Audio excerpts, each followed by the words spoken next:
Anecdotally, Mike, we here at Bloomberg see a real hunger for information about cryptocurrencies and for information about blockchain technology.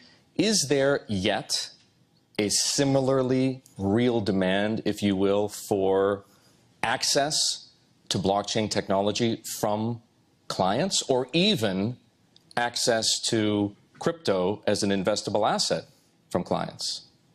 I'd say it's been fairly limited and concentrated in terms of interest. I don't know if you've tried to go, but I would encourage people to go, download it, and try and use it. Today, it's still pretty clunky. You know, when you want to go to the corner store and get a loaf of bread or whatever you want to go on. By the way, Mike Corbat just told you to go out and buy a Bitcoin for $7,000.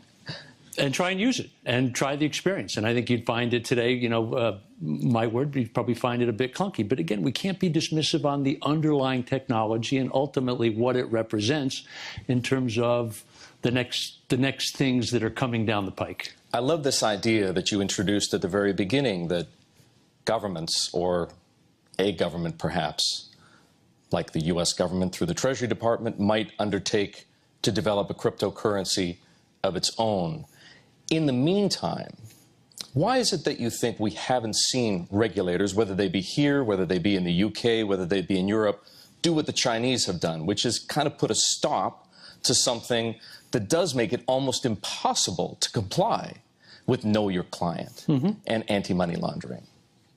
You know, in some ways, there's the challenge that regulation actually stalls or impedes innovation. And so I think the regulators, again, it's a better question for them than for me, but as an observer, I would guess or likely say that they're intrigued by the innovation. They're intrigued by the underlying technology.